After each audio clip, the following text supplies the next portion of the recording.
Check test, check test. Hello, Endicott. This is a Bill Houston podcast. Reporting live. We're going to take you in a few minutes to about 38 minutes or so. We're going to take you to live to the Village of Endicott zoning board, ZBA, Zoning Board of Appeals. And what that is, we're going to talk about that, exactly what that is and what we can expect.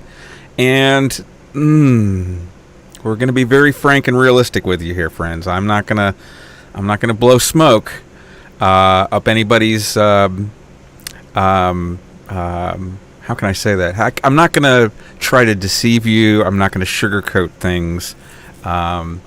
So let's get into it. All right. So what I got to do here is I got to do this one. The first thing we want to tell you about is that it is,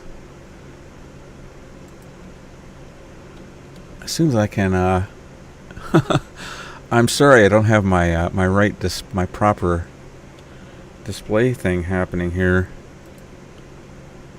Why not?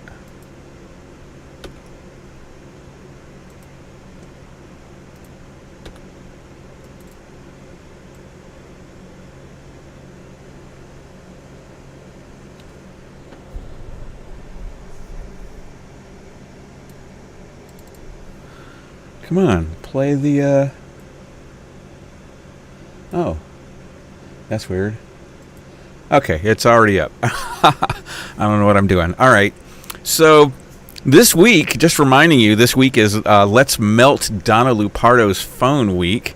How do I, stand by just 1 second. I got to, okay, I can get it up that way, so 24. I just need to be able to keep an eye on the time. All right, so this is Let's Melt Donna's Phone Week, and this has to do with the fact that Donna is really she's been promoting this incinerator from the very beginning. She's been gaslighting, and I don't want to say lying, but it's kind of sounds like she either failed to do her due diligence, and she was telling us a BS story that she didn't investigate herself, or she's part of some kind of crime syndicate here.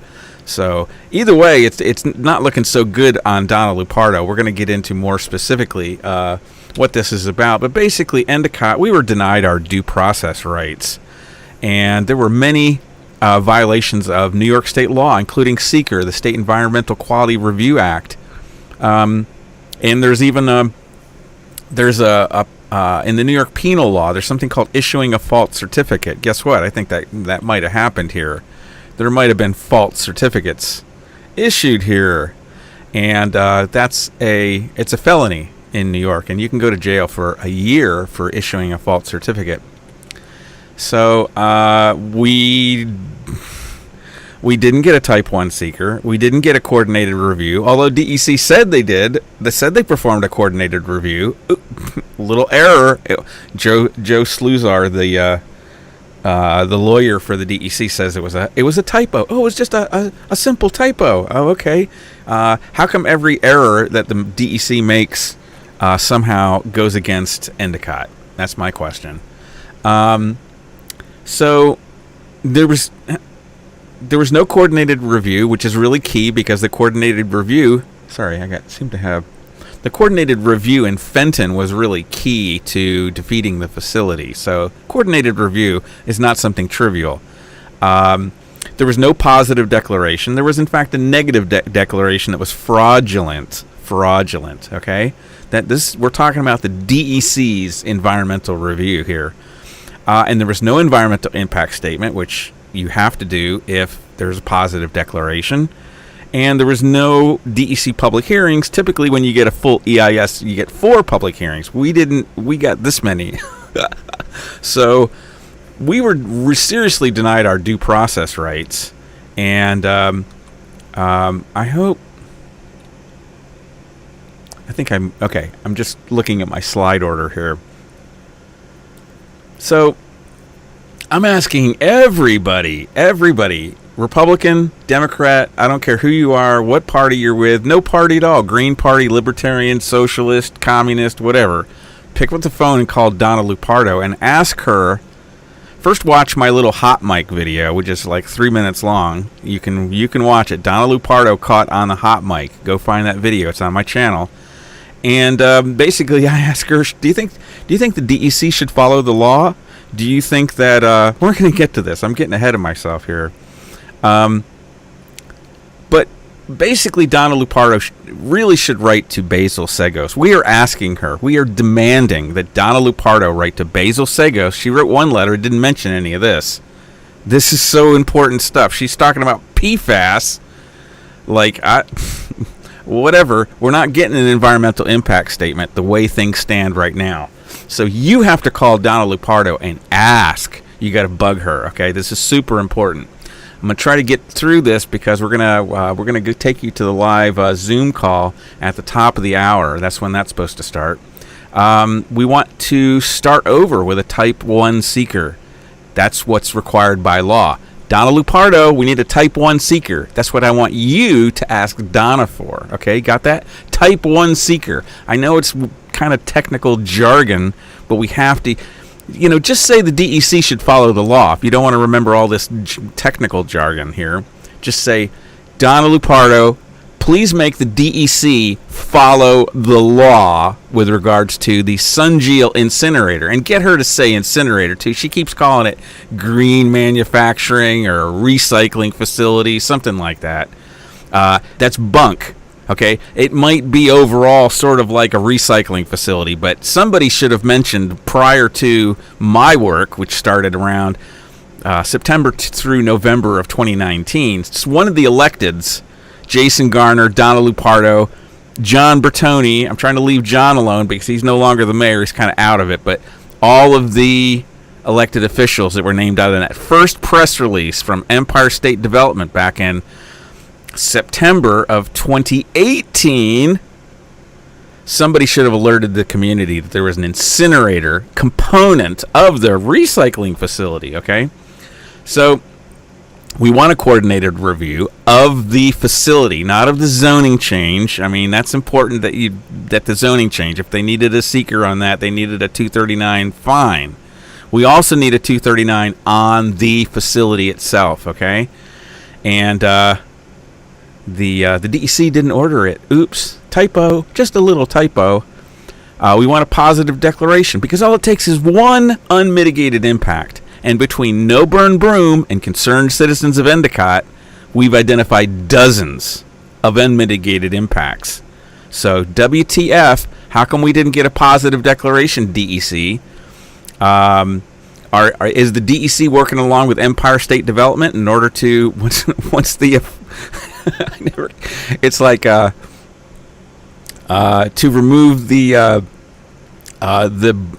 unnecessary burden of regulatory and legal compliance, something like that. That's supposedly in one version of ESD's mission statement is, yeah, our clients don't really like to follow the law and the regulations, so we use our influence and we make stuff happen. And are the laws strictly followed? Well, maybe not. That's how they work. They admit it in their mission statement. Go look it up.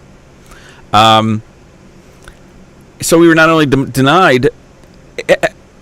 So if you get a positive seeker declaration, the point of that is to get you an environmental impact statement. That's the gold standard. The gold standard is the environmental impact statement. That's the point of seeker. That's the point at the federal law of NEPA, the National Environmental Policy Act. And people say NEPA was patterned after the New York law, okay? Seeker is a not bad, pretty good law. We could have some arguments about that, but Seeker is pretty good if you follow it. They didn't even try to follow it here. They gave us an illegal process, and we need to bug our elected officials, especially the ones that put their name in ink on that press release, and get them to fix this, because they're the ones that brought it here. Donna Lupardo is a big... We're going to focus on Donna today. So we didn't get an environmental impact statement. We didn't get, a QRA, a quantitative risk assessment. People are talking about the risk of fires. Let's ask, Within the context of an EIS, you can ask for all kinds of things. You can ask for a QRA. You can ask for a road use study, a road use agreement. You can ask for an economic study. If we don't have a pathway to an EIS, and that's what this slide is all about, if we don't have a pathway to an EIS, then we're wasting our time. The PFAS stuff is that little loop in yellow right there, okay? That you can see on the right-hand side there. That's the PFAS thing. Nobody's even suggesting that there is a pathway to an environmental impact statement. I have to be careful what I say here because I have some serious complaints about No Burn Broom and about their leadership, and they're not only not backing me on this, but they're actually going after me. I got a nastygram from somebody, I'm not going to say whose name it is, but it's a very senior person. You know who it is. A very senior person of No Burn Broom is playing footsie with Donna Lupardo rather than holding her feet to the fire. She's the perp. Donna Lupardo is the perp here. She is the suspect. And leadership, I'm not going to say who, certain one or more are playing footsie with Donna Lupardo over this PFAS issue, and she's going along with it. She's going PFAS, PFAS, PFAS, and the DEC is going PFAS, PFAS, PFAS. But guess what? There's no pathway to an EIS. I'm telling them what the pathway is, and I'm getting personally attacked, okay? So I'm just letting you know here that you need to put pressure not just on Donna Lupardo, you need to put pressure on No Burn Broom. Ask No Burn Broom why they aren't asking for a Type 1 seeker. Ask No Burn Broom why they aren't demanding that a coordinated review of the facility is done, as is required by law. Ask No Burn Broom why they're giving Donna Lupardo a free pass on all these things. So anyway, I don't mean to, they've done a lot of good work. They do good work. The chemistry analysis, all that stuff is outstanding. It's excellent. It's top notch. And I love the people. A lot of them they've all done some good work. And some of them have done some outstanding work, okay? I'm just saying we need to hold Donna's feet to the fire. Okay. Now then. In terms of an EIS, what's the threshold? The threshold is one impact. Just one. That's all you need. One impact that is unmitigated by permit conditions right now. Okay? Concerned citizens of Endicott and No Burn Broom have identified dozens of unmitigated potential impacts. Air impacts, water impacts. Terry Farrell is the expert on water impacts. Ask her about that. She's done a lot of study on this, and her background is in, let me think what it is. It's watershed hydrology. Okay, so she knows a little bit about water, so she's been studying this. Air pollution, and No Burn Broom has really covered this very well. Because of these air pollution and water pollution, there's human health impacts. We need to look at that. We need to look at traffic impacts. We need to look at the risks of extremely hot and basically untreatable fires. They can't fight these lithium ion fires. If you look at you can use foam, the foam that contains the PFAS. Do you want to use that stuff on the batteries? By the way, where's the emissions controls when the batteries are burning in the shed? There aren't any emissions controls, okay? They're always going, oh, we've got emissions controls that cover that stuff.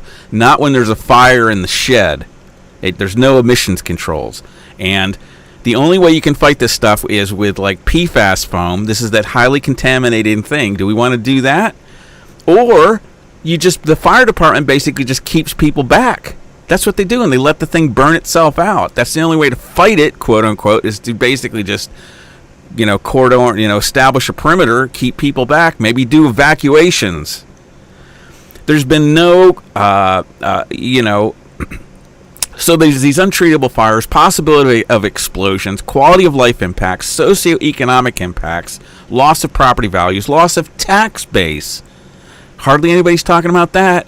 So there's lots of things you can ask for within the context of an EIS, and so far nobody No Burn Broom is asking for it in some of their papers they've written, but it's like it's in paragraph. It's not at the end, not at the beginning, sort of in the middle somewhere. Mention something about an EIS.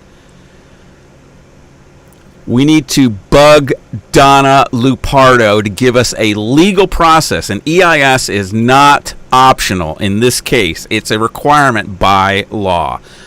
So go watch. For background, just go watch the Hot Mic video. It's about 4 minutes long. It's got a lot of views. It's kind of cool. Just go watch it. And I'm like, she's stammering and stuttering and dancing around, all this stuff. You can't even. And I just ask her some simple questions. I'm basically saying, should the DEC should follow the law? Should the DEC follow the law? This is the lawmaker. She's the legislator. She's our assembly person in Albany. She's the lawmaker, okay? And she can't answer whether the DEC should follow the law, or does Endicott deserve an environmental impact statement? Isn't that easy? Does Endicott deserve an EIS? Here's her answer. Well, I've been turned down every time I've asked for it. Boy, like she's got no authority, right, over the DEC. She's got no influence. Well, I asked and they said no. What am I supposed to do? It's something I have raised with them, and I will continue to raise with them. It's part of the conversation. That's what she keeps saying, part of the conversation. She's talking about bringing... She says, let's play it by ear and see. Let's take it one step at a time.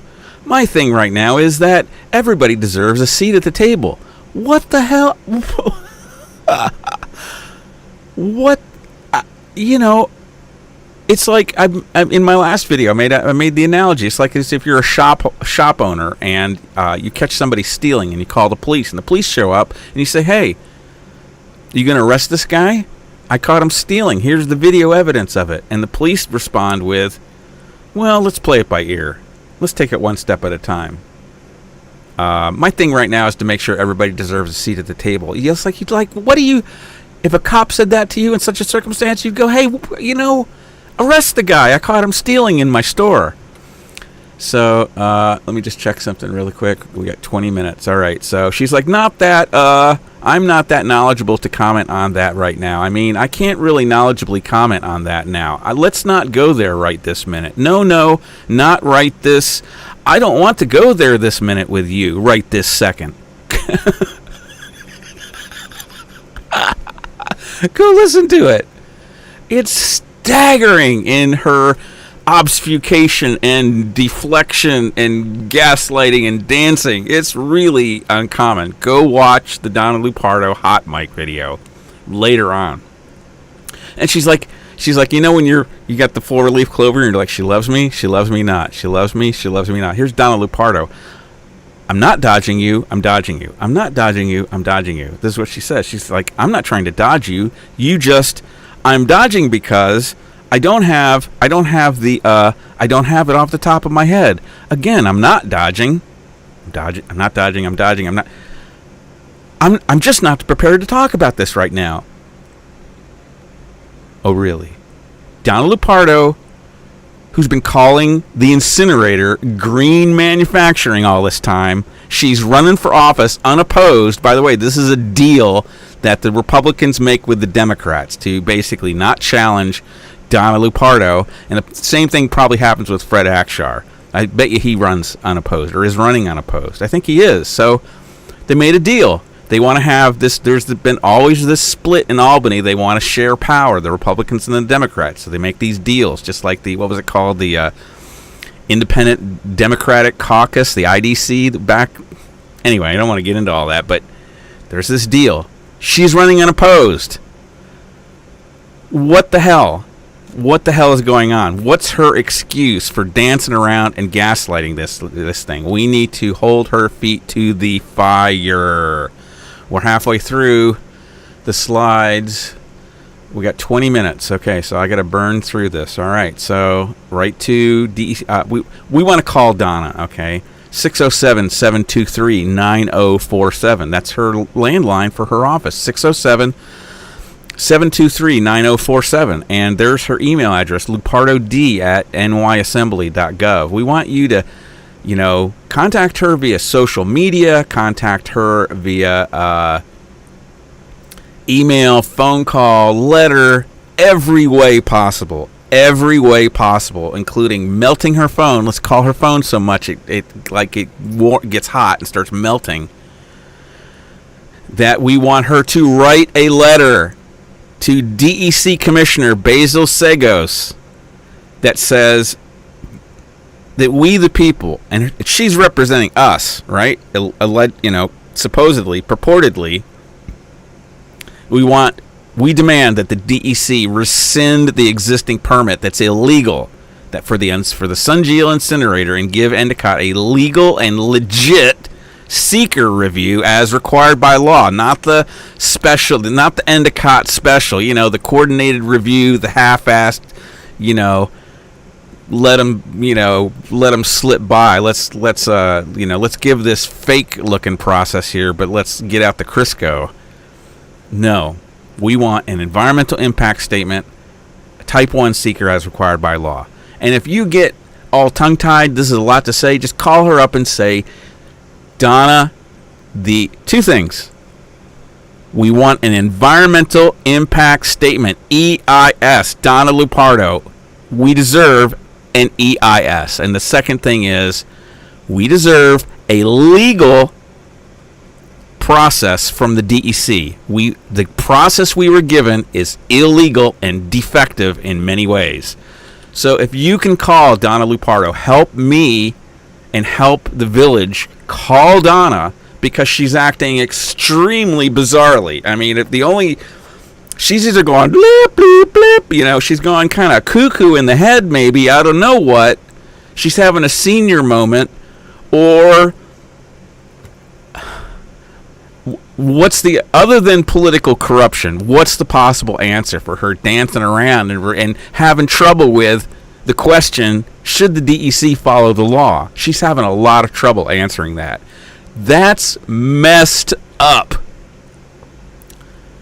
So real quick, I want to touch on this really quick. I got about 15 minutes. So there was supposed to be a special meeting of the village board on 7/27, and that was canceled. And the purpose of that was to rescind the May 7th zoning change. Supposedly, Linda Jackson saying all kinds of contradictory things.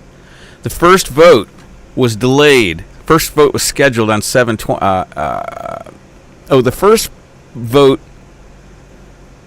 on 7/20 to consider the Delta Engineering report on the protest petition. The first vote was delayed. Okay, so they had a regular village board meeting on 7/20, and they were going to repeal the zoning change. Only they called it repealing the special restrictions, which is ridiculous. Go look up the 2010 New York State rechargeable battery recycling law. 2010 New York rechargeable battery recycling law. Linda Jackson couldn't pass special restrictions on battery recycling facilities if she wanted to, even if that's what this was, which it was not. There was no special restrictions. They were tearing down the wall that protects us, and that's zoning.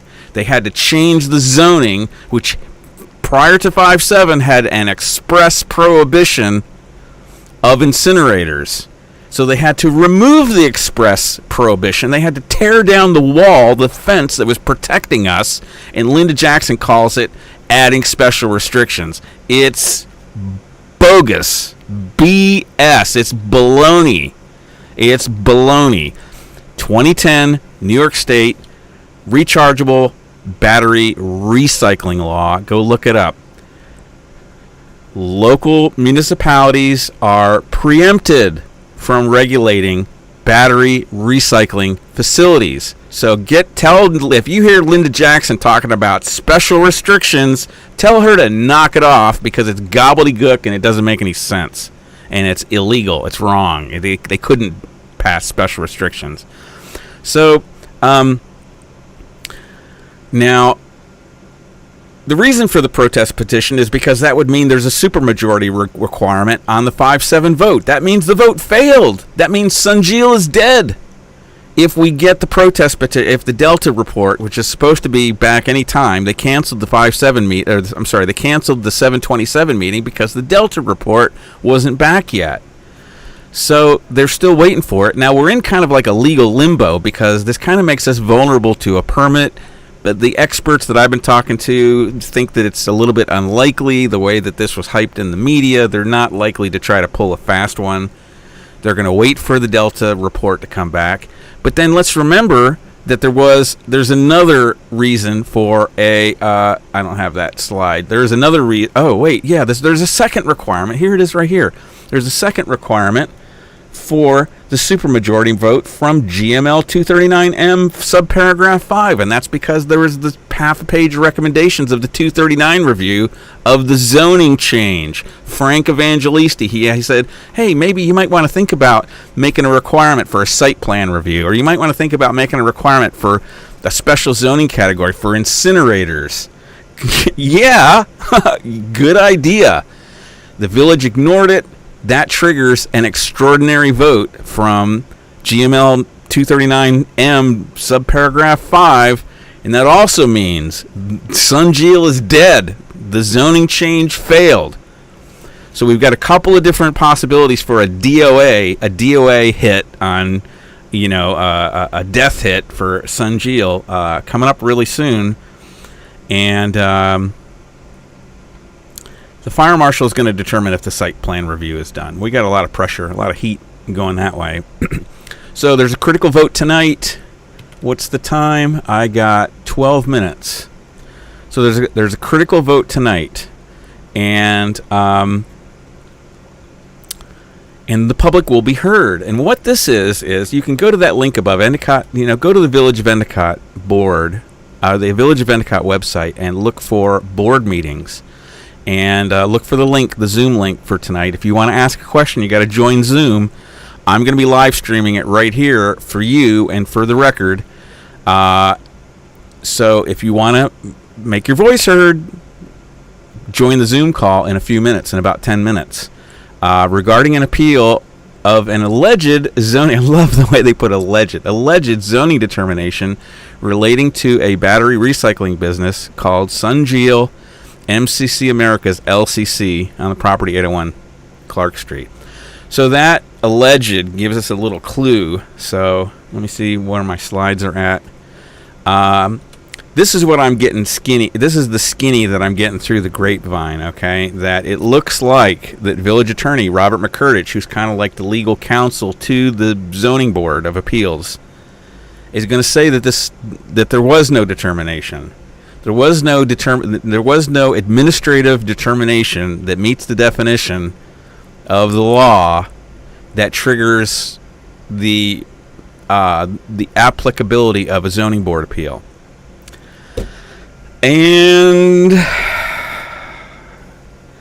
I'm not a lawyer, but I think he might have a point.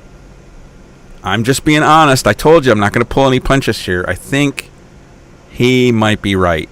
But even if he is, it's no big deal because it just means that, Attorney Braymer is going to refile the case when there is such a determination, a decision that meets the definition of an action that can be appealed. It's no big deal. It just means that she was a little early. She jumped the gun. But that's okay because it just means it shows everybody that no burn broom and there's like 4 named defendants and Attorney Braymer that they're ready to go. So it's kind of cool that they're all ready to go. The best case is that the zoning board, see, here's the third. Remember, we have 2 ways that we could get a supermajority requirement for the 5-7 vote. And then here's the third. The third way is that the zoning board will rule that an incinerator will rule tonight. They can rule tonight. They can override the recommendation of their attorney, the village attorney, and they can vote tonight and say that an incinerator is not a permitted land use either before or after this zoning change. that Linda Jackson calls adding special restrictions. They're not special restrictions. It's not possible for her to do special restrictions because of the 2010 New York recyclable battery, or 2010 New York Rechargeable Battery Recycling Act. Go look it up. It's preempted. So that's the best case. All right. I might have another couple of slides here. So I got this great video, The Safety of Any Child. Go watch it. It's really moving. The other one that's moving is the video of the Mamas March, which went really fabulous on Saturday. Thank you, Felix Eddy, for the patch. It's beautiful. It's great artwork, and for me, this means so much to me. You can't even imagine how much this means to me, because this is a movement that I know I had a big part of helping with. And not every time that I spot a hazard coming, like with the stink trucks, I failed. We all failed. The people that were working on it, we failed to get public attention about the stink trucks. For some reason, this time we didn't fail. We got the public involved. We got everybody involved. And it's wonderful because it's the people power that's going to win this thing, friends. It's the people power. And in fact, there is a new group starting, and it's called AWARE, Air, Water, and Residents of Endicott. You're going to be hearing more about them coming up. We have some very, very, very exciting news about AWARE coming up that we're not going to tell you yet. But it's in the area of legal help, let's say, legal support. Like if you were to imagine what is the best possible, if you were choosing an attorney to represent a group. So let me just say this. The purpose of the AWARE group is basically, it's two things. Number one, it's not like no. It doesn't have the word no in it. It's an affirmative thing. It's a life, clean air and clean water and people affirmative message. So people that study metaphysics say that the positive message is much more powerful than the negative message, and I agree with that. So that's one purpose of it. But the other reason, why is there an AWARE group? Is it just going to do the same things, administrative stuff, writing letters, all this stuff, as No Burn Broom? No. That's not the purpose of AWARE. The purpose of AWARE, and I got my shirt on today. Look at it. By the way, if you want an AWARE shirt, Diane Hunter has them available for $20. She's not making any money on this, but she put up some money, and she needs to get it covered. And by the way, the design for this was, can I say? I think this was Terry Farrell, and I think Nick Burlingame had something to do with this. So look at that. A Republican and a Democrat working together for a common purpose. This is a supermajority issue. So God bless. Who are the electeds right now that are firmly against the incinerator? I would say Pat Dorner. God bless you, Pat Dorner. Ted Warner. Hats off to you, Ted. And the last one is going to be Heather Staley in the town of Union. God bless you three elected officials for standing up against the incinerator strongly. Now we have Fred Akshar. First was the Akshar letter to Mayor Linda Jackson. Hey, Linda, you better listen. Listen, Linda. It was the Akshar Listen, Linda letter. That was pretty that was pretty gutsy. I'm shocked. And I'm surprised, and I'm delighted, and cheers to you, Fred Akshar. And then everybody said, I'm trying to get the video airplay of the town hall meeting that happened a couple days ago. Everybody's talking about this thing, and they said the town of Union people, this town of Union and Fred Akshar, there was 2/3 of the people that spoke against the incinerator. They said the town board was very receptive, as was Senator Akshar. Hats off to you, Fred. Seriously. Hats off to Fred. Let's talk about two other candidates for public office. Terry Farrell. Wow. Terry is such an amazing human being. And she's running for public office. She's running for, I don't know the district number. I should have it in the top of my head. But she's running for Broome County Legislature. Please, if you're in her district, vote for Terry Farrell. She is the original incinerator. Her opponent just came out against the incinerator. What's his name? Is it Greg Baldwin? Is that who it is? So I think he's the incumbent. So I want to say God bless Greg Baldwin, You're a little late coming to the party, but my vote's for Terry, because I know Terry's story. She has a real human story, a real personal story, and she's also got highly relevant education. And so anyway, Terry's against the incinerator. Also, Nick Burlingame. Hats off to you, Nick Burlingame. I hope I'm not leaving anybody out. Those are the only candidates that I know. This is a super majority issue. Anybody that's running for public office or any incumbent, if you're not jumping on this, you're a fool. If you're not against the incinerator, you're a fool, because this is a super majority issue. And if you want to get reelected, people are going to get remembered. People will remember. That's what I meant to say. Okay, so let's get ready for the Zoom call. I'm going to make myself go away and bring you the Zoom call. Or maybe I'll go away whenever this actually starts.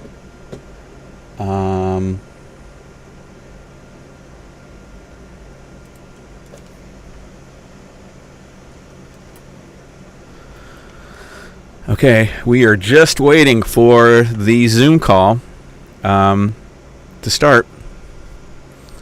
And when it does,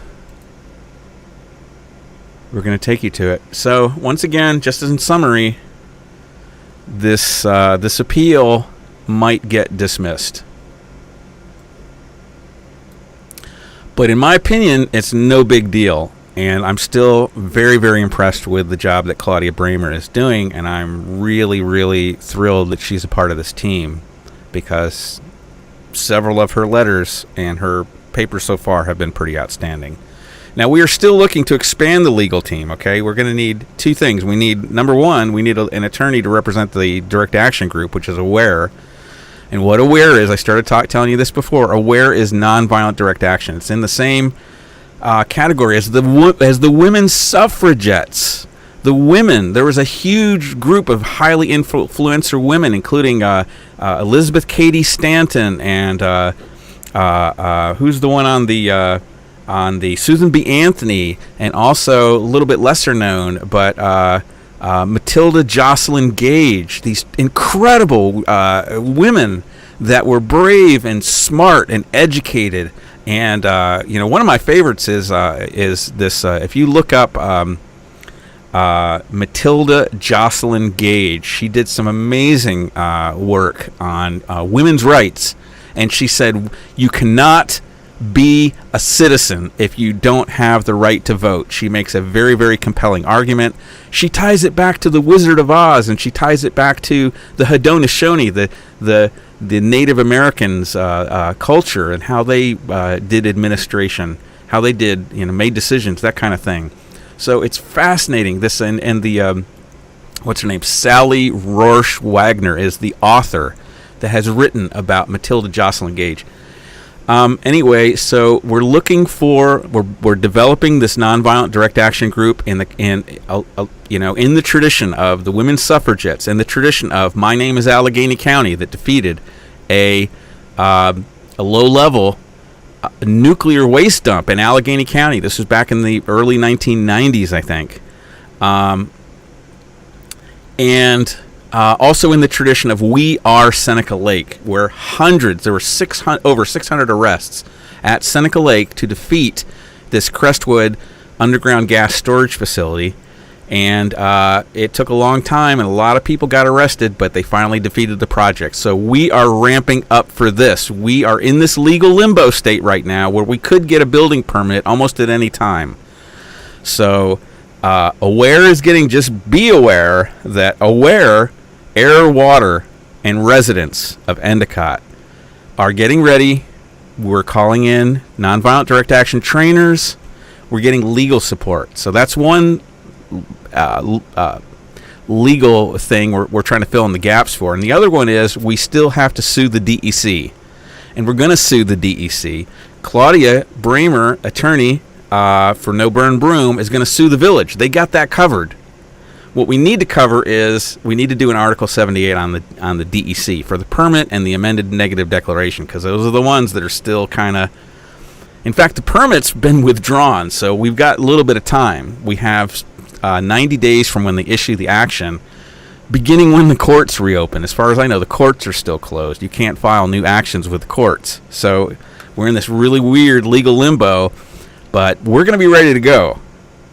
Sunjeel. So go watch the Women's March. Listen to the chants. Look at the number of people. By my count, it was close to 100. It was 75 or 80 in one of my shots. I think there were people behind me that I couldn't count. So it could be close to 100 people that were out on Saturday. And they basically surrounded the whole block, just about, because they were socially distancing or whatever. But that was better because it made the line look longer. It was like this huge number of people surrounding the whole thing. So that was really exciting. I don't know what's happening here. This meeting is late. It's by my watch. Uh-oh, here we go.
Okay, I'm going away.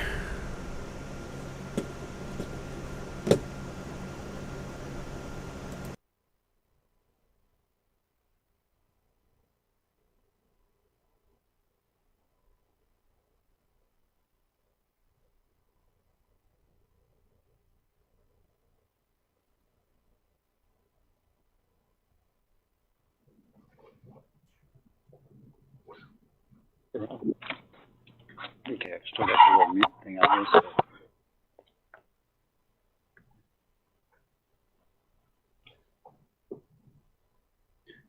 Can you guys hear us? I think we're just waiting for Doug and Bell Gobo. Looking for.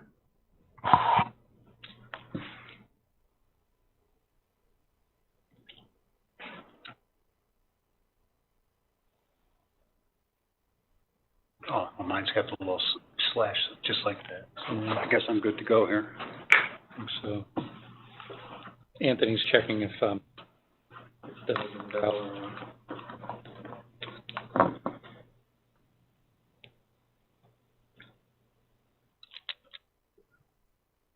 Bob, can you guys hear me all right? Yes. Yeah, okay. I'm just looking for Doug and Val.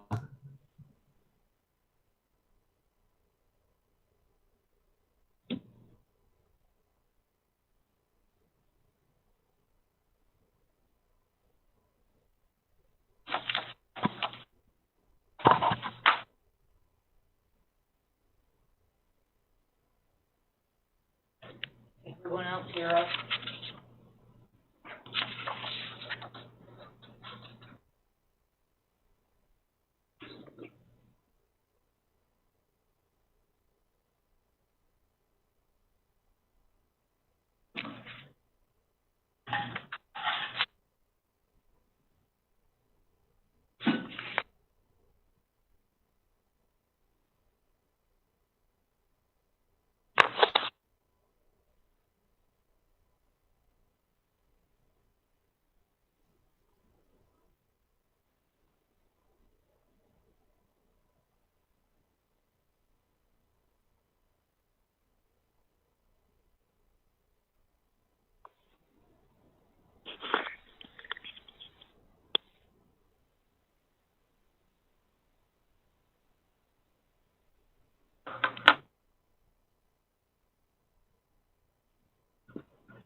Anyone know if Val's on the phone? There's a couple phone numbers I don't recognize. Anthony, I think I saw Val, her name on there. I saw her name, but she must be on a phone too because I can't unmute the name there. Is the phone number 1462? 754-1462? That's her? Yes. Okay, hold on.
Oh, okay.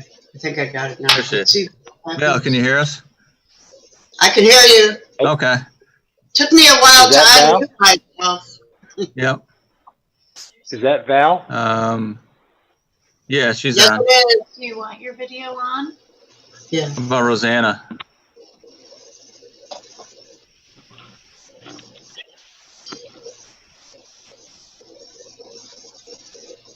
You need Rosanna's phone number? I'm trying to unmute her now. There Okay. she is. Yes, can you hear me? Rosanna, can you hear us now? She's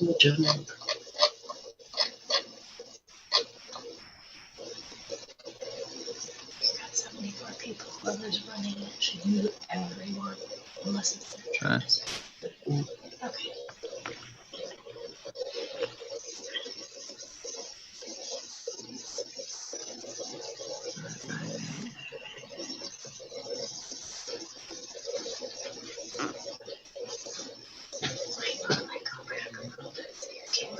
Just waiting on Doug now.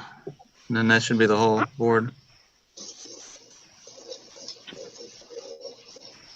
I'm here.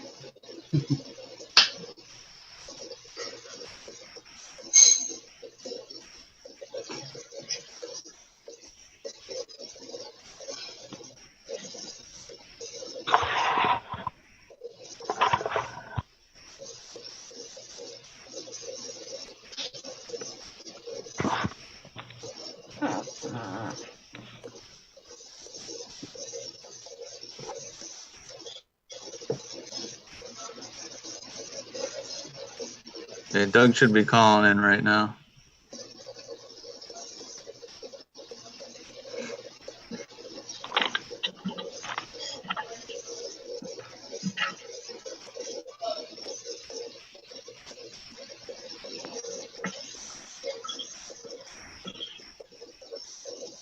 Anthony, can you hear me?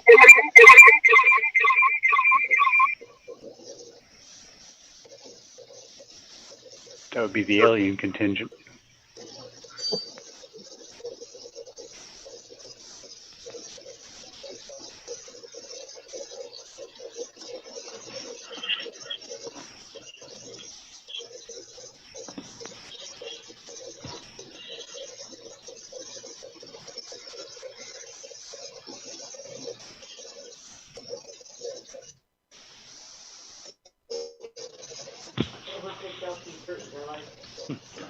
kind of easy to go along with no matter what color you put in there.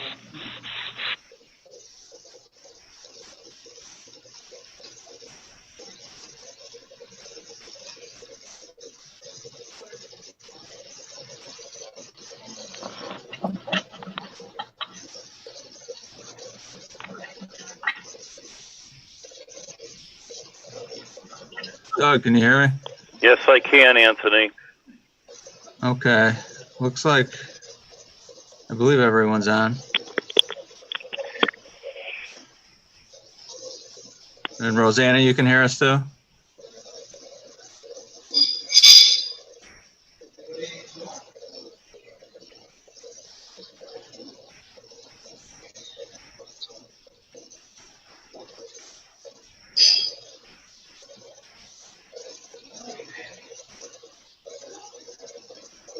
Looks like everyone's on. And on the board should be unmuted at this point. Okay, and everybody, the public can hear us? Can the public hear us now, Anthony? Yeah. Yep. Okay, Yep, you're on. Good evening, ladies and gentlemen. My name is Tim Columbia. I'm the chairman of the Endicott Zoning Board of Appeals. We have a quorum present tonight. Myself and Ellen Coppola are physically present in the Endicott boardroom, along with the village attorney, the zoning attorney, Rob McKittrick. Anthony Bates is here in the building. And Val Gobo, Rosanna Malazzi, and Doug Courtwright are joining us by Zoom. So we have a full board, we have a quorum. The meeting was publicly advertised in the Binghamton Press and Sun Bulletin and posted on the village hall. Tonight we're dealing with the battery recycling facility on Clark Street. The primary purpose of this meeting is we're going to see if the determinations were proper in this matter. If determinations were able to be made according to the law, and if the proper steps have been taken. That's our primary concern tonight. I trust that the primary parties are here in attendance, the complainants and the respondents. It looks like the applicant or petitioner is being represented. I could see their attorney. I don't know if Sunjil's attorney or if they are present at the meeting. I can thumb through here, but I haven't seen them. Okay, and our attorney Rob will expand a little bit on what I was saying about whether the determinations are proper or not. Rob? Right. Okay, so why don't I kind of set the stage here for the zoning board members, because this is a type of an appeal that you don't typically get. So you understand that the typical appeals or applications that come in front of you are variances. Usually we're dealing with either a use variance application or an area variance application. And there are the 4- and 5-part tests, which we've been through a number of times, and we've done the training on them. You guys are proficient at that.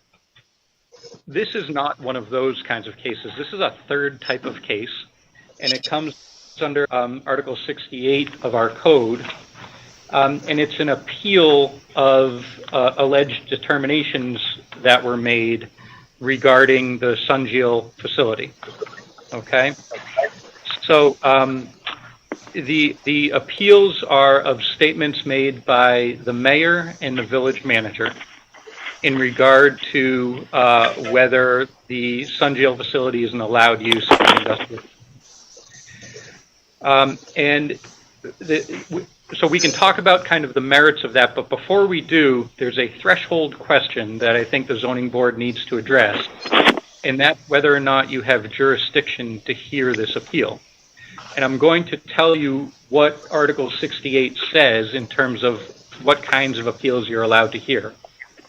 So under 68.1, the zoning board has the authority or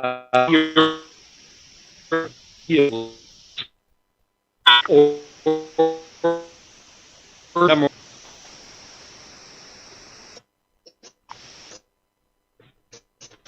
an officer official in the administration, interpretation, or enforcement of the zoning code. Okay? So you have the authority, I'll restate that, you have the authority to hear appeals regarding orders, requirements, decisions, or determinations. So that's the first thing. You have to decide, was there an order, requirement, decision, or determination made? Number two, was it made by the code enforcement officer or another administrative official? And number three, was it done in the administration, interpretation, or enforcement of the zoning ordinance? And if you find that what they're appealing does not fit that that realm of your authority, then you don't have jurisdiction to hear the appeal.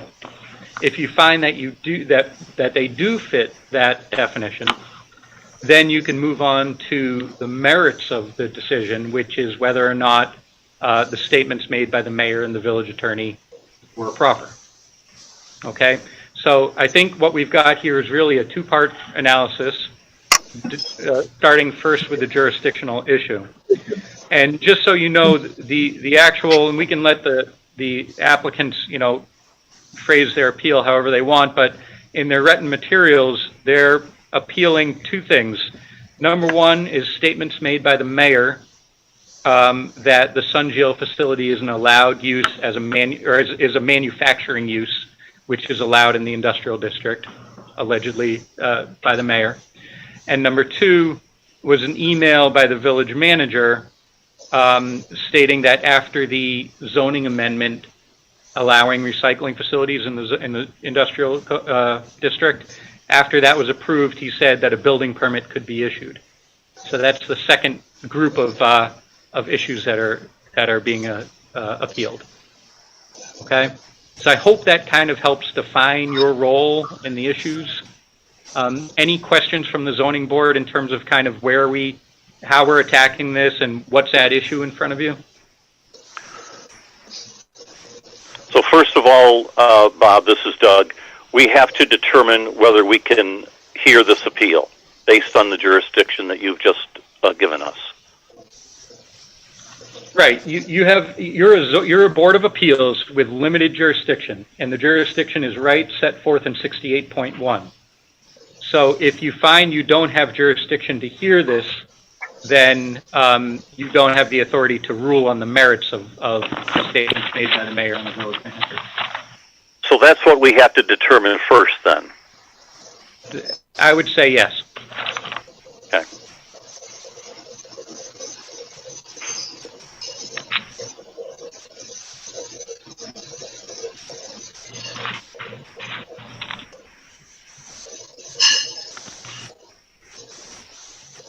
So I'm assuming we have to have a discussion on this, Mr. Chairman, and then a vote on whether we agree or disagree that we have the jurisdiction to continue with this appeal.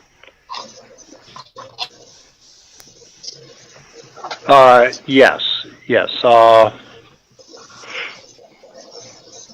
So if I could just jump in here, we're in a little bit of a funky situation here because there's a public hearing that's being scheduled, right? And we have the public here, and clearly there are a number of people that want to speak, probably. But there is this jurisdictional issue, this threshold issue. So we could do this a couple of different ways. You could either make the determination that you don't, you can make a determination on jurisdiction, but if you're going to do that, I would at least give the applicant an opportunity to speak on that issue before you make any decision on that. And you can see what they have to say, and if you find that you do have jurisdiction or you do not have jurisdiction, then you can move forward. But technically, you have the authority to hold a public hearing on only things that you have jurisdiction to do. So there's a couple of different ways we could do this. Chairman, do you have any statements on that? Any thoughts?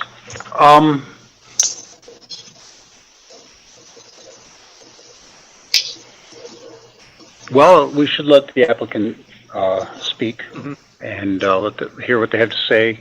I think before we vote, it sounds like the democratic way to do things. And I don't know if the mayor might have anything to say. I don't know if the mayor is on or not. Okay. She might not. And Brian Botsford, I think I saw his name. He's the code enforcement officer.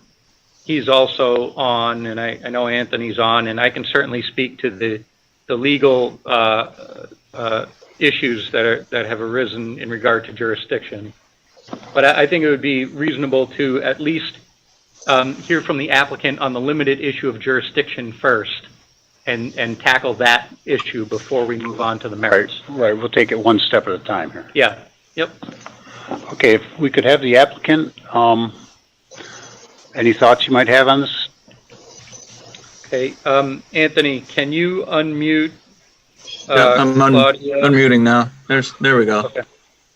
Thank you so much, Anthony And and Bob. Claudia, if you would just stick to the issue first on the jurisdictional question, why don't we be heard on that first? Yes, no problem, Bob. Thank you very much. Anthony, thank you for unmuting me. Chairman, I just wanted to let you know that I was not jumping in because I'm not able to unmute myself the way it is set up right now. Only Anthony can unmute me. And I would just ask that you leave me unmuted so that I can make comments. I promise I will be respectful and I will not overstep anyone's bounds. But as the appellant here, it would be very nice to be able to put in our opinion about what's happening here on this jurisdictional question. So I do agree with Bob. Can you guys hear me okay? Yes. Okay, thanks. I should have started there. I'm Claudia Braymer. I am the attorney representing the appellants in this proceeding. And we did submit our official appeal to the Zoning Board of Appeals back in the beginning of June, and it had some enclosures with it.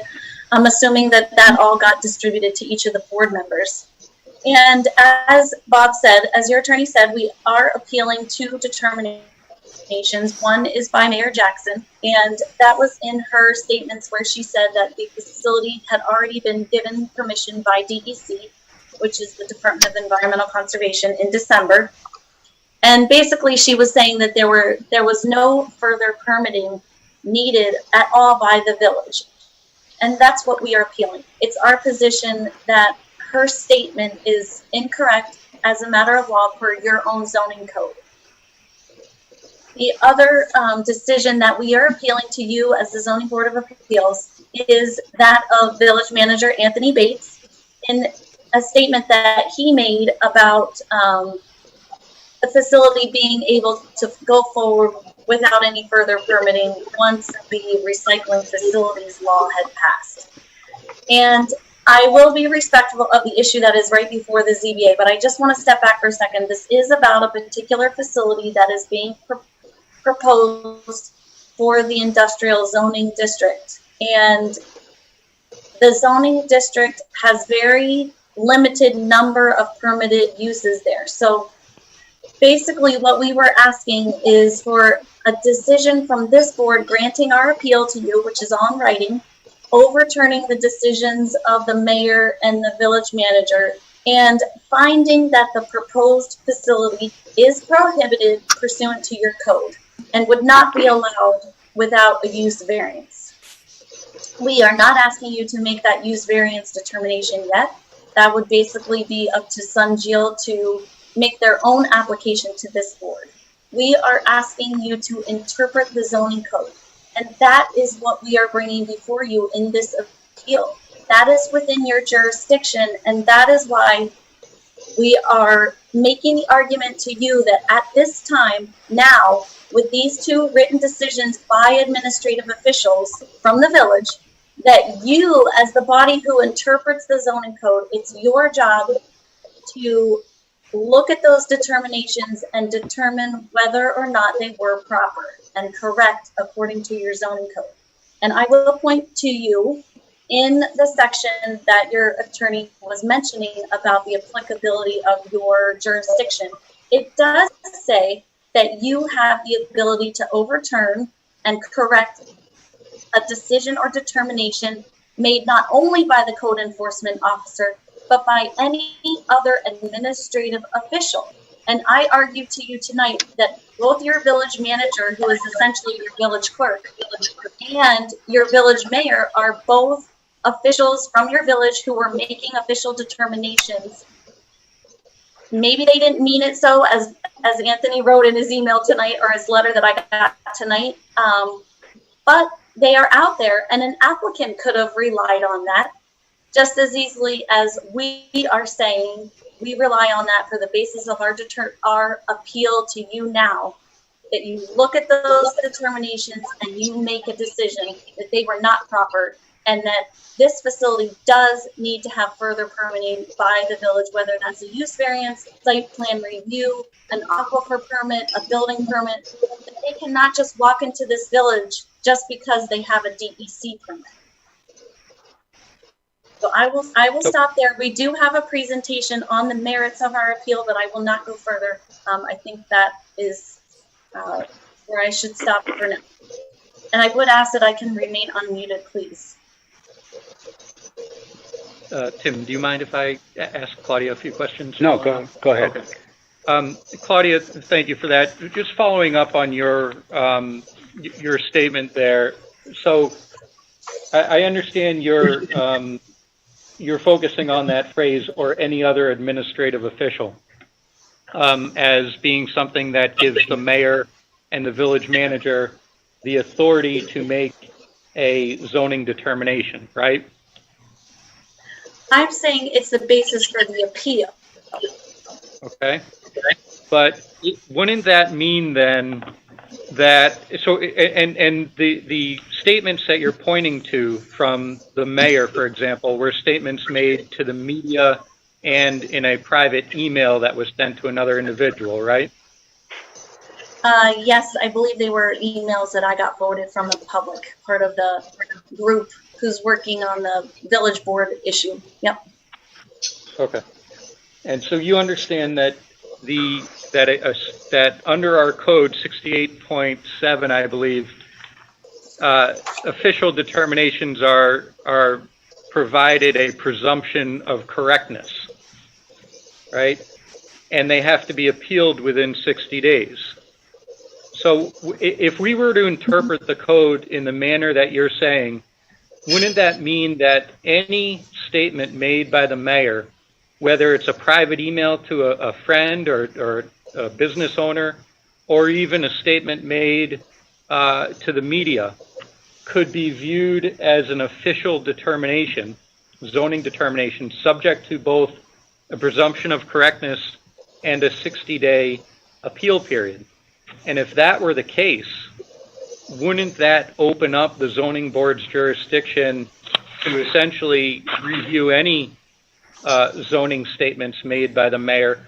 And quite frankly, the mayor likely in April and even before that made statements that she felt that it was an allowed use in the zoning district. So that 60-day period has already gone. So doesn't that kind of open the floodgates and make the Zoning Board of Appeals provide it more authority than it really has? Well, one response to you, Bob, is that those determinations that she was making verbally, it would be harder to appeal from that because it wasn't in writing. And the 60-day clock, I believe, starts when it's been filed with the administrative official's office. Right. So, do we even know any of these were filed at all? No. And so perhaps my 60 days to appeal hasn't even started. That's what I think. And, you know, the other argument is that I think she's completely wrong. And I think that the zoning board can make that decision tonight, overturn her, what I'm alleging is the determination. But you are also, you know, the other problem that could arise is an applicant could say, well, the mayor told us we could come in without any further permitting. You know, and if they start building then do they gain vested rights by being able to do that? I mean, that is the problem that I am trying to avoid. This company does not take what the mayor is saying at face value and start constructing inside that facility without us or the village officials, the rest of the actual code enforcement officer, knowing that and being aware of what's happening and being able to take action. So I am trying to get out in front of this problem, not only for my clients, but also for the village. And, you know, frankly, your code enforcement officer could make a determination.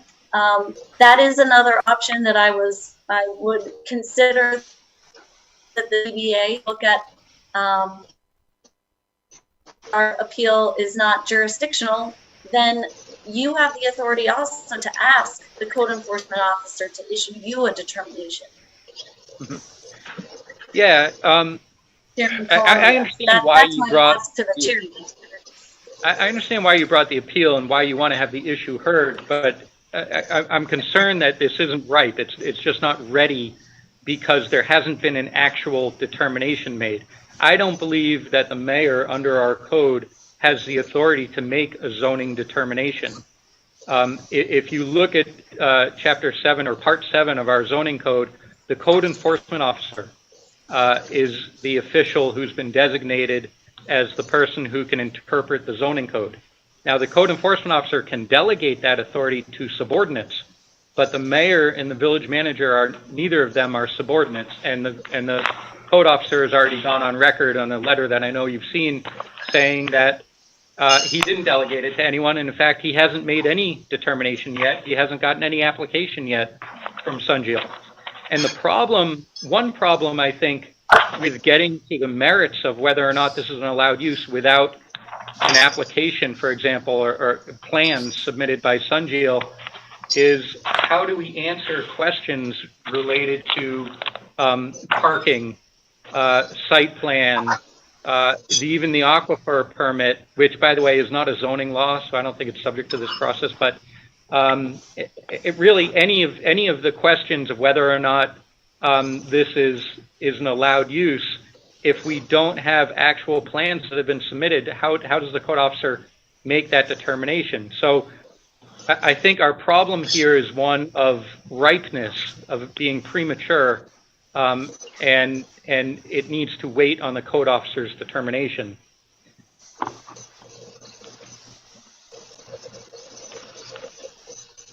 Well, Bob, I would say, Mr. Chairman, I think, is there anyone from the zoning board that would like to now comment on this? I think the legal minds have spoken for enough, and I think we have a lot of information. Do you think there's people now on our zoning board that would like to comment on this, Tim?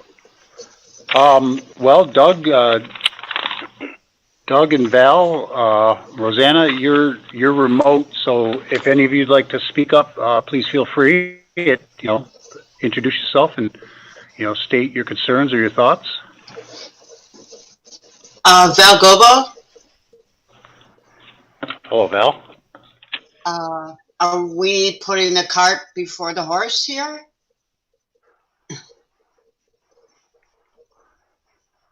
Well, I think what we're going to do tonight is determine whether there is an error of determination made by an administrative official, and I think that's the crux of what we're doing tonight. Okay. Proper determination or not. For me, this is Doug. For me, this throws kind of a curveball into this whole issue, because concerning the jurisdiction of whether we can proceed with this, because the mayor or any trustee, even the chair of our zoning board, none of them have the empowerment to make an order or a decision on the zoning code. Zoning codes are changed, approved, rewritten by the Board of Trustees. So none of those people have regardless of what they may say, they don't have the authority to make a determination about the zoning code. As for Anthony and his email, I think it's merely he was merely stating the process of which we would proceed if things went in a certain order. So, and while Anthony has a lot of leeway in what he does for our village, he also, not within the scope of his job description or the mayor or the trustee, does he have the authority to do anything concerning the code.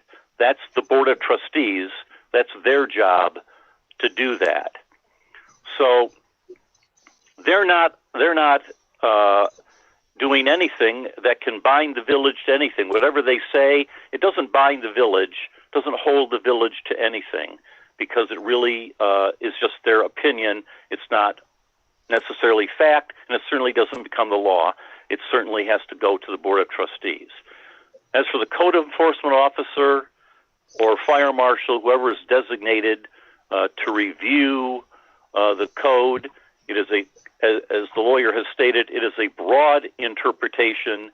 He's the one who interprets the zoning code, and no permits have been applied for, so nothing has been denied or approved, which that would be open to appeal. So I really don't know if we can go on with this tonight, because I don't see where we have the jurisdiction to proceed because of this issue with who's empowered to determine things under the zoning code. It's the Board of Trustees. It's not the mayor. It's not the trustee. It's not Anthony. It's not me or anyone else. So I'm very concerned about us moving forward with this. Just to kind of clarify one thing, the Board of Trustees has legislative authority, but not administrative authority to enforce or interpret the zoning code either. So I think what you were getting at is the code enforcement officer has the authority to interpret the code in the first instance, and that can be appealed to the zoning board. Exactly. And the village Board of Trustees has legislative authority, which really isn't implicated here. Right. I mean, they're the ones who write or rewrite, rescind codes, but it is our code enforcement officer, our fire marshal, whoever it is that's designated, who's going to interpret the zoning code. It's up to him to interpret it. Am I correct on that, Bob? Okay. Yes. In my opinion, you are correct.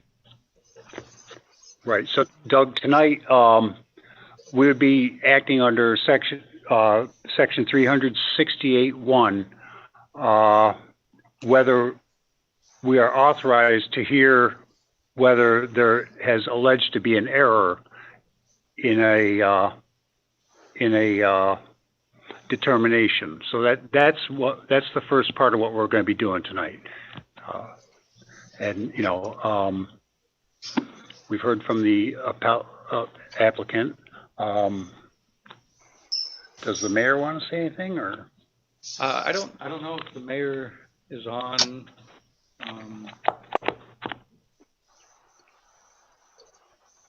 Or Brian, if the Office of the Fire Marshal, if Brian would like to say anything, we'd certainly be interested in hearing that.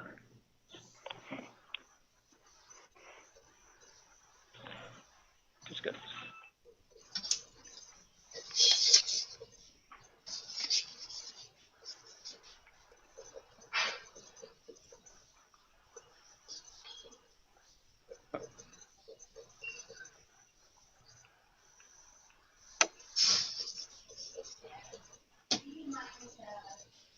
We're wading through the technical difficulties here. I got kicked out. Yeah, it got real choppy, then it froze up. Yep, it's telling me it's trying to connect. You're out too? Can they hear us at all? I don't know. Can anybody hear us? Yes, I can hear you. We can hear Okay, you. okay. Well, Anthony and the attorney have gotten kicked out, so we gotta, it's gonna take a second here. So, Bob, I would ask you if, first of all, if there's any other members of the zoning board that would like to say something regarding this, our jurisdiction here, they certainly should have the opportunity. But before we go on, though, I think we need to get this technical difficulty sorted out because I think we might have lost our Zoom meeting. Okay. And I just want to make sure this is all being, picked up by everyone here. Bob, I'm still on and I see 93 participants, but I don't see you or Anthony. So it's coming back up now. Okay.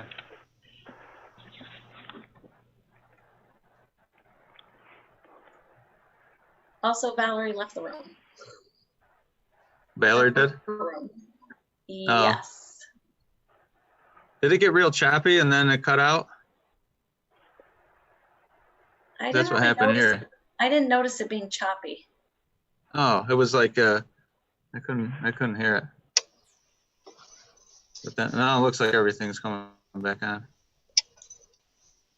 Hold on, I have to unmute here. Tim, can you hear us in there? All right. Did you sign back in? Trying to, not letting me. Or Bob, can you hear us? I can hear you. Okay. But I'm not on Zoom. Okay. Yeah, I don't know what happened. Sign back in.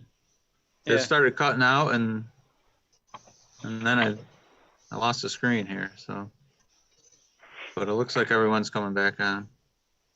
All right, I'm gonna sign in again. Okay. You're in? Yeah, it looks like everyone's on. I gotta.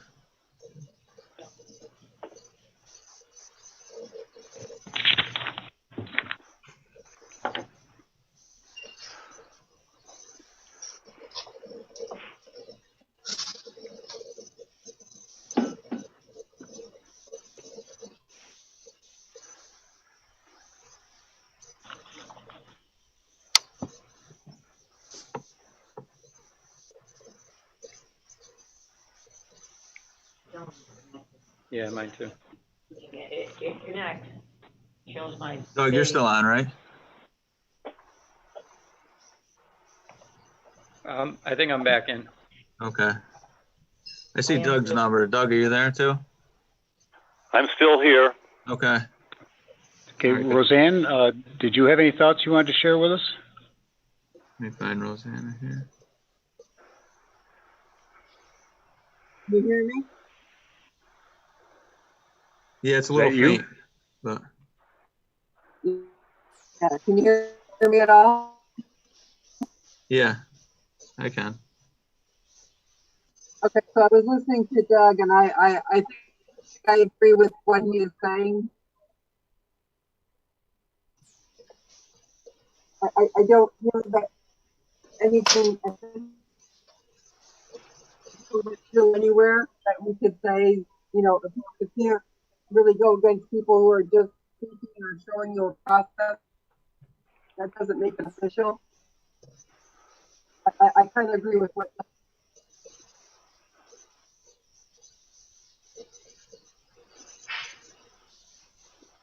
So Val kind of cut in and out, but I think she was saying she agrees with Doug's statements. Roseanne? I'm sorry, Roseanne. Yes. Correct.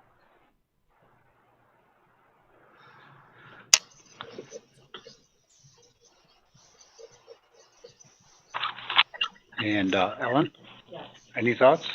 Oh, at this time, Okay. still need to hear a bit more before I chime in. Okay, is Brian available? Brian Botsford, the fire marshal? Yeah, Anthony, can you find Brian and see if he can chime in on Yeah. this at all? Brian, I'm unmuting right now. There we go. So I just wanted to kind of, I guess, reiterate what I put in the letter, which is at this point, and the letter's dated the 24th, and I'll push this off through today to the 30th. As of right now, I have not been contacted by anybody. There is no application. There's been no information regarding this proposed facility or company coming into the village that has been given to the code enforcement office, and we have not made any decisions because there's no decisions to make on any of this at this point. You haven't received any application at all? I haven't received anything. There's been no phone calls from this company to this office, nothing. Well, that would be considered unusual for some, I mean, aren't they proposing about $2 million worth of work over there in that building? Mm-hmm. So Well, that would be unusual, wouldn't it?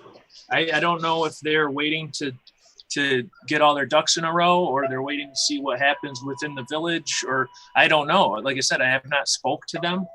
We don't have an application here. We have not done anything with that building as far as any type of building permit or proposed plan or site review or anything regarding the village code, the fire code, the building code, anything.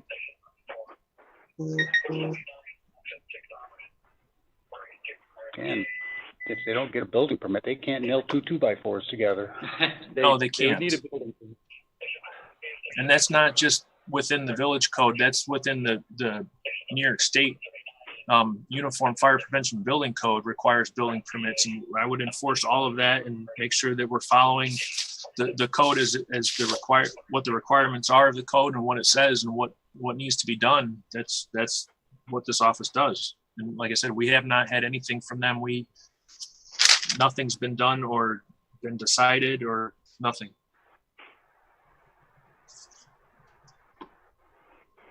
Okay. Okay. Thank you, Brian. Any other thoughts on comments at this point, at this stage of the hearing?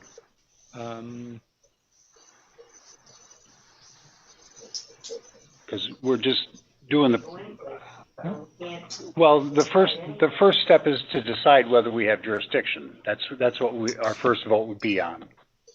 Yeah, right. In order to hear and decide the appeal, you need to have jurisdiction, and you can only hear and decide certain types of issues, the ones that are set forth in 68.1. So if you find that this is not the kind of thing that you have the authority to decide on, then you don't need to have a public hearing. You can deny it. And one thing you can do to provide some relief or protection is to deny it essentially without prejudice, so that they could bring an appeal again on these issues once a zoning determination has been made. If you wanted to kind of, give that concession, so to speak, that would be one way to handle it.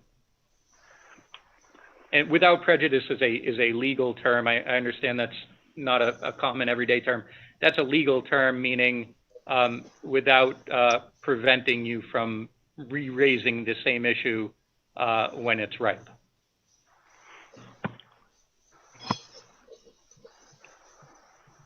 So, Bob, how do you want us to proceed from here? Do we need a motion? Whether we have the jurisdiction to continue? How do we proceed from here? Yeah, it would be by a motion.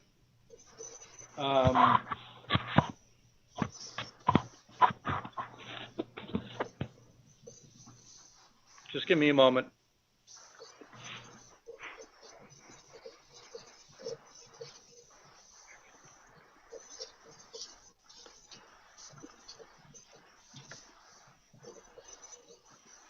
Well, Bob is looking that up. Can I ask Brian if there was a demo permit, Chairman? Demolition permit for Sun Jail specifically? Well, certainly.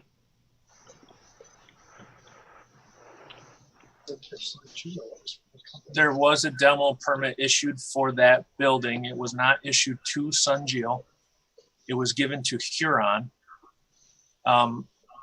It was before I sat in the seat as the fire marshal, and in my review of that permit and what was done there, I don't think it was even required. A demolition permit is required for structural demolition, which is not what was done. It was an equipment removal process. where they were removing old equipment. So honestly, if I was to be asked for that permit today, I would tell them it's not even a required permit from my office. Okay, I understand. I do know that people are saying Sunjill has its signs on the building as if it's already doing something there. But I understand what you're saying too, that they haven't called you or submitted anything. I'd be happy to provide you DEC's application that they made, the application they made to DEC.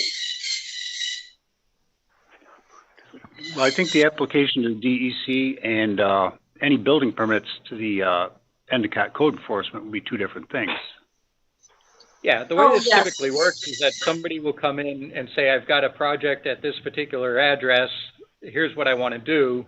And they usually apply for a building permit, they've got plans, and you know, Brian, feel free to weigh in.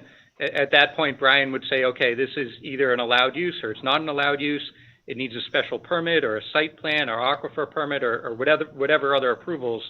And at that point in time, the determination is made. Brian, is that the typical process? Yeah, that would be the process. I have nothing to do with the DEC permit. It would be a required, it could potentially be required for the building permit to be issued, or it could be a requirement of the certificate of occupancy, but it's not anything that I actually do. When they came, if and when they come in with documentation and an application for a building permit, we will review what their proposed plan is and then determine what needs to be done and what other permits may or may not be needed, and whether or not they, at that point, a determination would be made of whether or not they fit within the zoning code for the use.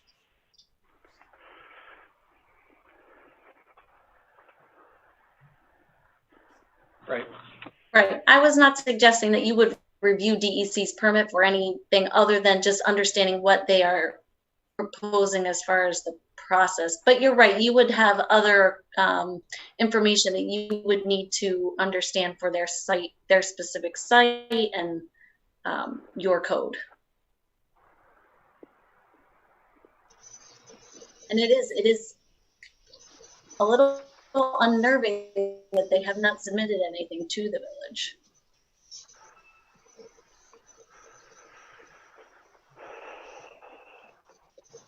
And as far as that they have their signs on that building, I not to my knowledge. And I will, if that's something that's being questioned, I can very easily go and check, because if they do, then that is a whole new violation, because we require sign permits, so I can go and address that.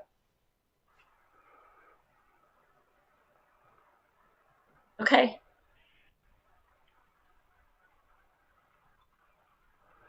Okay, so the first thing, according to 68.1, do we have to decide if there has been an error in a determination? Well, the error really speaks to the merits of it. I think first you're deciding whether there was a determination made by a administrative official in the administration, interpretation, or enforcement of the zoning ordinance. And that's kind of what we've been grappling with here so far. Only if you find that there has been a determination made would you then look, was it made in error?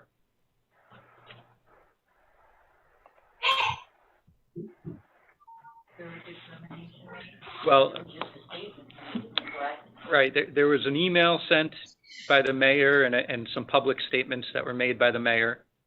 And so I think this appeal asks the question, are those official zoning determinations in interpreting our zoning code to the effect that can be binding on the village? Or are those types of decisions made by the code enforcement officer and his administrative officials who are delegated authority by him? And the kind of the related question deals with the statements made by the village manager.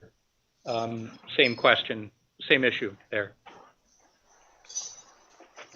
So if you did want to deny it for a lack of jurisdiction, a motion would be a motion to deny the appeal without prejudice due to a lack of jurisdiction under 300-68.1 because no order, requirement, decision, or determination was made by the code enforcement officer or other administrative official in the administration, interpretation, or enforcement of the zoning ordinance. I would make that motion, Bob, but you're going to have to repeat it for Tim to get it down, to write it down, because I can't remember everything and how you said it. Mm-hmm. Okay, I'll go a little bit. Yes, I'm writing as quickly as I can. I got one question first. Yeah. I see there's another individual who has their hand raised on my screen here. I don't know if they can speak as the, you know, if they're able to speak at this point as the person who's appealing, or how do you want to handle that? Because I know you can't see it on your screen. So it's not a member of the public. It's one of the appellants. Is that what you're saying? The appellants were Robert Tiberi. Yeah. Vincent Monarch. Robert Tiberi has his hand up. So if he'd like to speak, okay. We probably should undo that now before you proceed. Well, he's an appellant. Yeah, I mean, Claudia is speaking for them, but to the extent that Claudia wants her client to speak, I don't see a problem with that. Okay. I guess that's more. I have no problem with Rob speaking. Okay. I'm sure he'll keep it brief. Okay, I'll unmute him now. I can't see him though. I just have to find him. Rob, you there? Thank you. Yes, thank you, Okay. Anthony. Thanks. And thank you very much. So I am an appellant for the zoning board. I am a North Side resident, and yes, Claudia is representing myself and some of the others. So I want to add one thing that Claudia mentioned. Sunjil's name is on the building. I go by there every day. Sunjil, for those of you who don't know, are taking money from the state to begin their business. And they were granted money for internal improvements for safety, and their name is on the door. It's on multiple doors. I've been up to the doors. So it's something, Brian, I think you definitely want to check out. Isn't that demonstrating that they are starting operations in some way, shape, or form?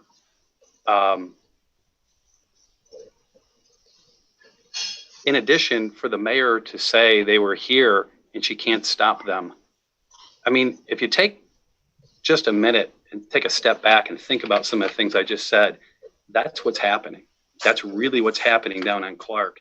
If you Google Sunjil America, do you know what address comes up? 801 Clark Street, Endicott, New York. What's going on here? So look, I don't have all the background in the legal piece. That's what we're talking about. But look at the assumptions and look what's happening. That's what I wanted to add. Thank you. Okay, thank you.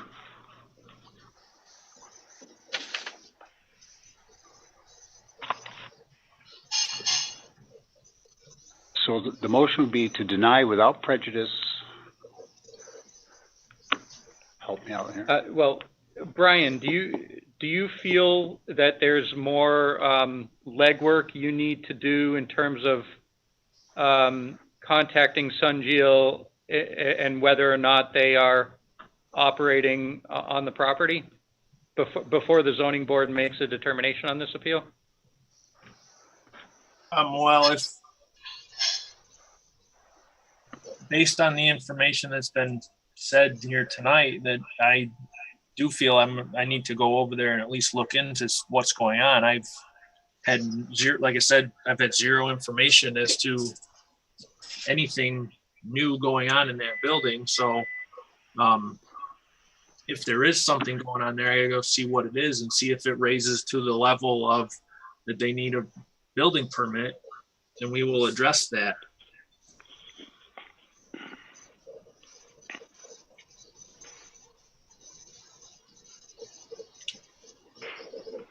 That would be Bob? great. And to hold open the public hearing till.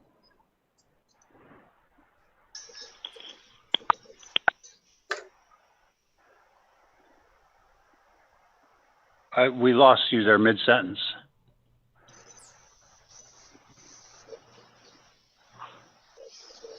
She's still there? Claudia, I'm not sure we caught everything that you said. It seems like you cut out.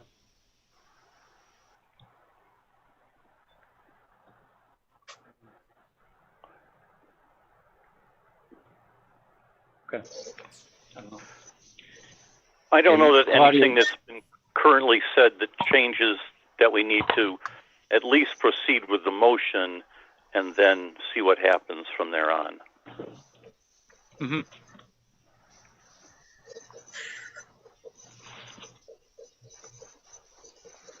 Okay.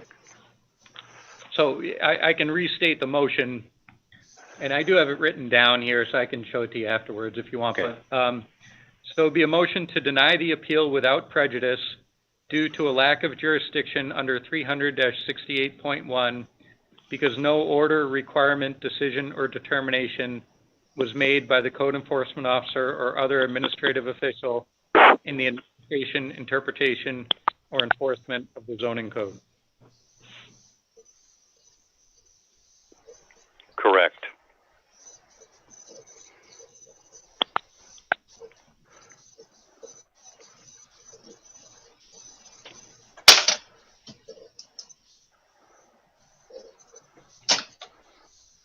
But before you take the vote, I just wanted to say on this issue that it would be much appreciated if Brian could check things out and evaluate what is happening at the building.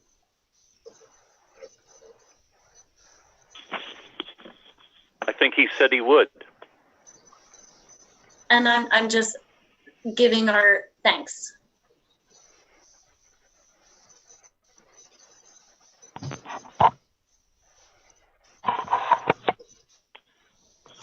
Okay. Bob, this is Ted Wonder. Can you hear me? Yes. I just had a comment to make that due to I think with everything that's gone on that we need to do this completely procedurally accurate. And with your suggestion there that Brian needs to do some legwork over there still. The other comment I had personally was that we've been told month after month after month by the mayor that this, quote, this is a done deal, unquote. That seems to me quite, that something has definitely been done that we don't know about. So those two comments, I would think the zoning board maybe should take a little more time and think about it, maybe talk amongst themselves, come back at another meeting. Well, they can only talk amongst themselves at a public meeting. So I wouldn't want to see that happen. But the board, if you do want to, take this, come back in August and revisit it, you could certainly do that. You have that ability. Or you can make the motion here tonight. That's really at your call among the five of you. As the applicants, we would be fine with having it tabled until the next meeting. Can you hear me? Yes, you said you'd be fine with having it tabled till the next meeting? Can you guys hear me? Yes. Yes. Yeah. Bob, thank you.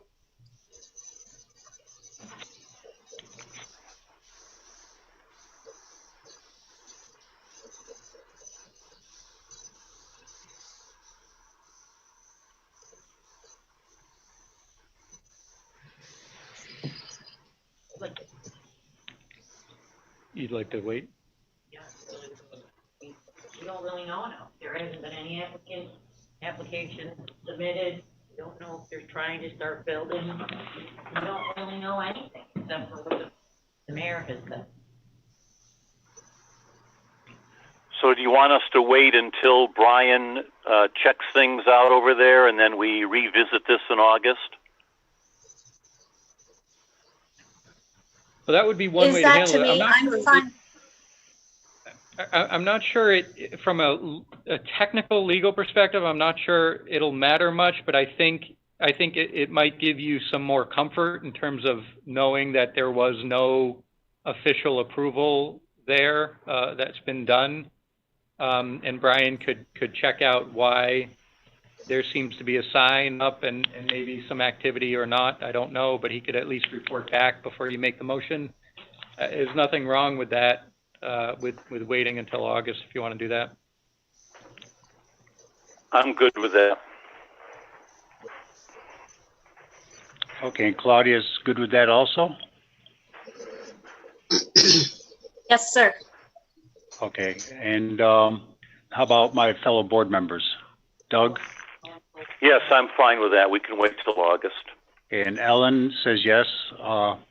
Rosanna? Yep, I'm good with that.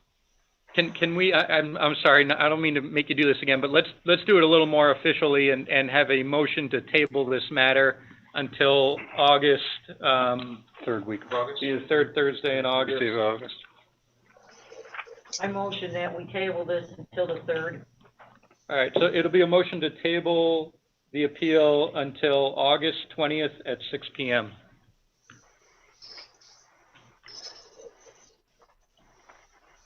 I'll second the motion.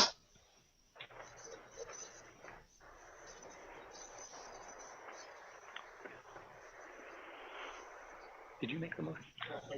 Yes. Okay, so it's been moved and seconded. Mr. Chairman, do you want to go around and get votes? Yes, if we could have a vote now. Ellen? Yes, I vote yes. Okay, Doug? Yes. Rosanna? Yes. Val? Yes. And I vote yes. So it's unanimous 5-0. We will table this motion until August 20th at 6 p.m. At this point, we'll hold open the public meeting now. So there won't be a public hearing, and at the August meeting, a determination will be made on jurisdiction. And if it's determined that there was a zoning determination made, then we would open it up for a public hearing and address the merits of that determination. So there's no actual public hearing tonight? There wouldn't be a public hearing tonight. It would be, if we get that far, it would be on August 20th at 6 o'clock. Okay, so we'd simply close the meeting tonight. Yeah, this is all we had on the agenda tonight. Okay. Okay, anybody'd like to make a motion? I motion that we close this meeting. Second? I second the motion. Rosanna. Okay. We'll vote. Ellen? Yes. Doug? Yes. Rosanna? Yes. Val? Yes. And Tim votes yes. Okay, the meeting is closed at 7:11 tonight. And I'd like to thank everybody for participating on this high technology way of doing things. Thank you, Bob, for your guidance, and thank you to everybody for the committee for being present tonight. Yes, thank you. It's good to have everybody here. Thank you.